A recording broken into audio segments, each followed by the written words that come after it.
নমস্কার বন্ধুরা, আমি চন্দ্রানীর হেসেলে আপনাদের স্বাগত। তো আজকে সকালবেলায় বড়মশাই রবিবার, তো সেহেতু হঠাৎ তাল নিয়ে এসে হাজির করেছেন। তো দাবি এবার তালের বড়া তো তাকে খাওয়াতেই হবে। তো ভাবলাম ঠিক আছে, সকালবেলা তো তালের বড়া এখন করতে পারবো না, যাই হোক রাত্রিবেলা করব, তাই বসে পড়েছি রাত্রিবেলা তাল ছাড়াতে। তো এখন তালটাকে প্রথমে নিয়ে ভালো করে এখন তালটার গা থেকে খোসাটাকে ছাড়িয়ে নিচ্ছি, দিয়ে তালের বড়া তৈরি করব। তো প্রথমে খোসাটাকে ভালো করে ছাড়িয়ে নিতে হবে। তারপর যে আটিটা থাকে ভেতরে, কোনো কোনোটার দুটো আটি থাকে, কোনো কোনোটার তিনটে আটি থাকে। তো দেখি এখন এইটাই তালটা মনে হচ্ছে, তো যেহেতু বড় তাল তাই মনে হয় তিনটে আটিই পাবো। তো দেখা যাক। তো তালটা খুব ভালো ছিল এবং দেখুন বন্ধুরা কি সুন্দর তিনটে আটি বেরিয়ে গেছে। এরকমভাবে তিনটে আটি আলাদা আলাদা করে বের করে নিয়েছি। বের করে নেওয়ার পর এক একটা আটি থেকে আমি এরকমভাবে ইয়ের সাহায্যে আর কি, এখন আমি কুড়ুনির সাহায্যেই করছি এটাকে, বা এটাকে কুড়ুনিই বলা হয়। তো যাই হোক, এই কুড়ুনির সাহায্যেও করব। তাছাড়া আমার একটা ঝাঁঝরি থালাও আছে, সেই থালাটার সাহায্যেও আমি করব। কুড়ুনিতে যদি দুভাবেই আপনাদেরকে আমি দেখিয়ে দেব যে কিভাবে করলে তালটা কিন্তু ভালো, তাল থেকে আর কি ভালো যে ইয়েটা পাল্পটা খুব ভালোভাবে বেরিয়ে আসবে। তো দেখুন এরকমভাবে ঘষে ঘষে নিচ্ছি। এটা একটু টাইম টেকেন কিন্তু বেশ ভালোই বেরোয়। তো যাই হোক, বড়মশাই এসে তরটা সইল না, বললো তুমি কেন এটাতে করছো, তুমি বরং ওটাতে করো, দেখবে আরও তাড়াতাড়ি বেরিয়ে যাবে।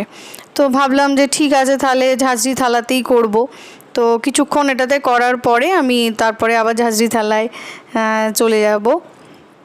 তো দেখুন বন্ধুরা, ওটাও আপনাদের দেখিয়ে দিচ্ছি। এই যে ঝাঁঝরি থালাটাতে করেছি, সত্যি ঝাঁঝরি থালাটাতে করলে একটা জিনিস হয়, অনেক তাড়াতাড়ি কিন্তু তালের পাল্পটা বের করা যায়।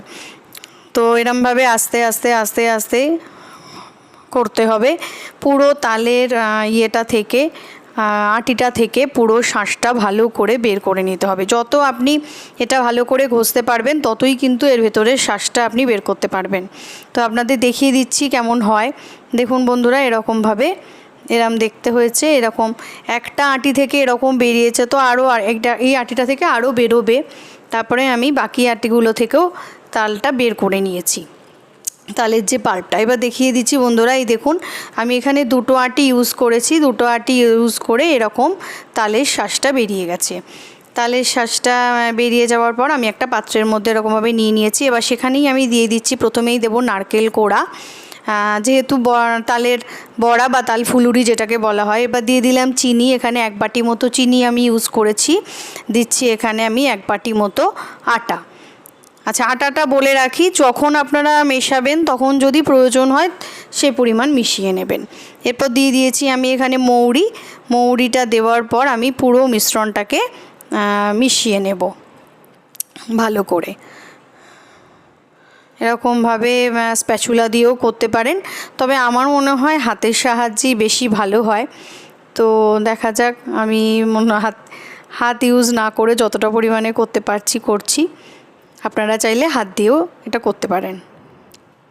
এভাবে আস্তে আস্তে পুরো ব্যাটারটাকে মিশিয়ে নেব।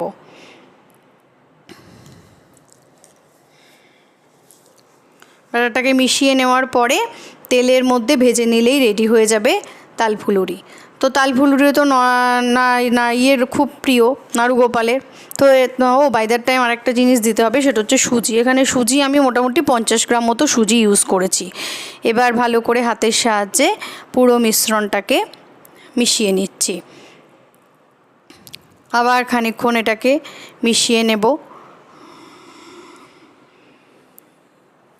তো যেটা বলছিলাম, নাড়ুগোপালের তো খুব ফেভারিট জিনিস হচ্ছে তালের নাড়ু। তো আমি করার পরে আবার নাড়ুগোপালকেও একটু দিয়েছিলাম নাড়ুটা।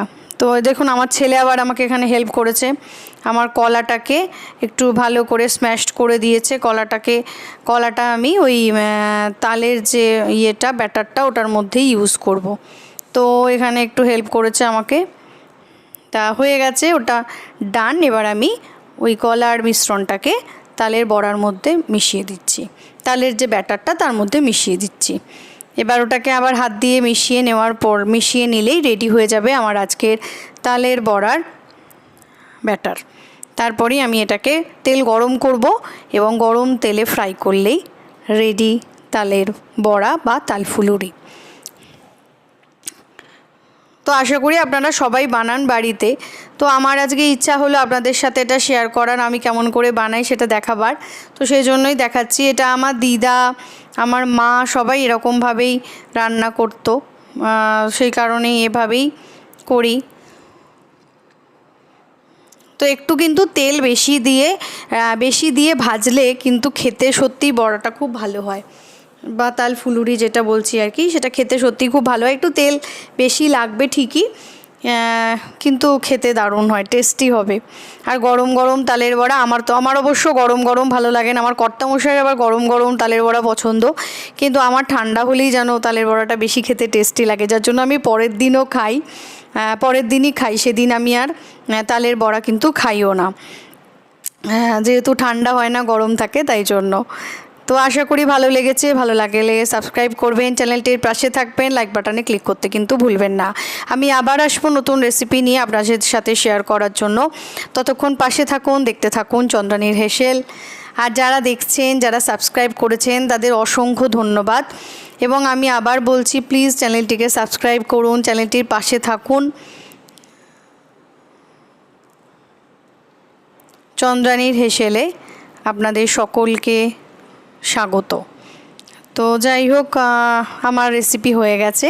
এবার বড়াগুলোকে আমি ভালো করে তেলের মধ্যে থেকে ছেঁকে, পুরো তেলটাকে ছেঁকে, এই ঝাঁঝরির মধ্যে তুললে না একটা জিনিস হয়, সত্যি তেলের মানে কোনো তেল থাকে না, এক্সেস তেলটা কিন্তু পুরোটাই কড়াইতে চলে যায়। তো দেখুন এখানে আমি তেল থেকে তুলে নিয়ে বড়াগুলোকে এখন সার্ভ করে দেব। গরম গরম তালের বড়া। আমার ছেলেও খুব এক্সাইটেড ছিল তালের বড়া, সে কখন খাবে, তাই জন্য। তো যাই হোক, সেও খেয়ে খুব প্রশংসা করেছে, বলেছে মা দারুণ হয়েছে তালের বড়া। তো নমস্কার, আজ এই পর্যন্তই, শুভরাত্রি।